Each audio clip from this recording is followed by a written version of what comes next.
காலை குட்டி பிள்ளை எப்படி இருக்கீங்க? நல்லா இருக்கீங்களா? பொதுவாகவே நம்ம எல்லாருமே ஒரு ஜெபம் என்ன தெரியுமா? மற்றவங்க தப்பை நாங்கள் மன்னிக்கிறது மாதிரி எங்கள் தப்பை மன்னிங்க அப்படின்னு வழக்கமாகவே நம்ம பரமன்றத்தை சொல்லிட்டே இருக்க அப்படி தானே. நம்ம மன்னிக்கிறோமா? இல்லை இல்லை.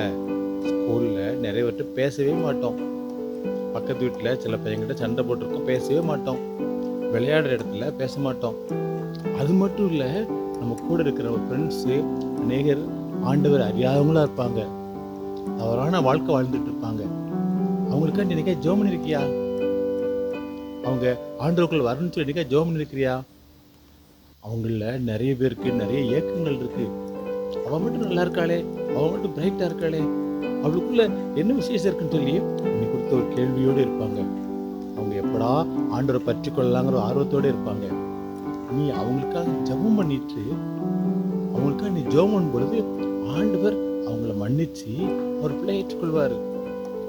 க்ளோஸ் ஃப்ரெண்டு உனக்கு பிடிக்கும், ஆனால் அவன் ஆண்டரை ஏற்றுக்கொண்டாதவனாக இருப்பான், அவன் ஆண்டரை ஏற்றுக்கொள்ளாதவளாக இருப்பான்.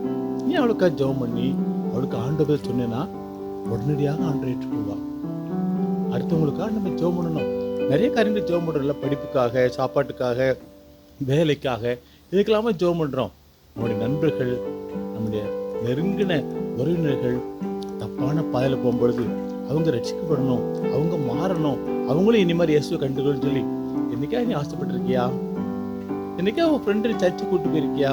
இன்னைக்கு நீ சர்ச்சுக்கு போட தானே, அம்மா அப்பா நீ அண்ணன் தம்பி அவ்வளோதானே. இன்னைக்கா உன் ஃப்ரெண்டு சர்ச்சுக்கு கூப்பிட்டு போயிருக்கியா? வா சர்ச்சில் வா, பிரயோஜனம் வாக்குன்னு சொல்லி அவங்க நீ சொல்லியிருக்கலாமே. சொன்னால் அவங்களும் சர்ச்சுக்கு வருவாங்க. அது மாத்திரமல்ல, அவங்களுக்காக நீ ஜெபம் பண்ணும் பொழுது ஆண்டவர் அவங்க உள்ளங்களை திறப்பாரு. லீதியாவின் உள்ளத்தை திறந்த ஆண்டவர் நீ யாருக்காக ஜெபம் பண்றியோ இந்த பிள்ளையுடைய உள்ளத்தை திறப்பாரு. ஒருவேளை நீ சர்ச்சு கூட்டி வந்திருக்கும் போது கூட குருவானர் கொடுக்குற செய்தியில இந்த பிள்ளை மனதில் ஆண்டவருடைய அன்பு விதைக்கப்படலாம். அதனால நீ மற்றவங்களுக்காக என்ன காரியத்துக்காக போய் ஜெபம் பண்ற, அவங்க ஆண்டவரை ஏற்றுக்கொள்ளணும்னு ஜெபம் பண்ணு. நீ உண்மையாவே அவங்ககிட்ட க்ளோஸ் ஃப்ரெண்டு ரொம்ப நேசிக்கிறேன்னா அவங்க ஆண்டவர் பிள்ளையா மாறுன்னு சொல்லி அவங்க ஜெபம் பண்ணு. சில சமயம் இந்த குடும்பமாகவே கொஞ்சம் ஜெபத்து மூலமாக ஆண்டை ஏற்றுக்கொள்ளலாம். இஸ்ரேல் ஜனங்கள் அப்படித்தான் ஜெபம் பண்ணதுனால, மற்றவங்களுக்காக ஜெபம் பண்ணனால அவங்க பாவங்களை ஆண்டவர் மன்னித்தாராம். இவங்க தப்பு செய்யறாங்க. ஆண்டவர் சொன்னார்ல, இவர்கள் தாங்கள் செய்கிறது என்னதென்று தெரியாது இருக்கிறார்கள் சொல்லி தெரியாம தப்பு செஞ்சவங்களை மன்னிச்சார்ல. நம்ம மன்னிச்சு அவங்களுக்காக ஜெபம் பண்ணும் பொழுது ஆண்டவர் அவங்க வாழ்க்கையை மாற்றுவார். அது நிமித்தமாக ஓம் வாழ்க்கையை ஆசீர்வதிப்பார். இனிமேல் நீங்கள் உங்கள் நெருங்கின நண்பர்கள், சொந்தக்காரங்க, ஃப்ரெண்ட்ஸு உங்களுக்காக, உங்களோட தவறுகளுக்காக, உங்கள் அறியாமல் செய்கிற காரியங்களை ஜெபம் பண்ணி நீ ஆண்டவரை சொன்னா ஓம் மூலமாக அநேகர் ஆண்டவரை ஏற்றுக்கொள்வாங்க. புரிஞ்சுட்டீங்களா? செய்வீங்க தானே? அப்பொழுது கர்த்தர் உன் வார்த்தையின்படியே மன்னித்தேன் என்றார்.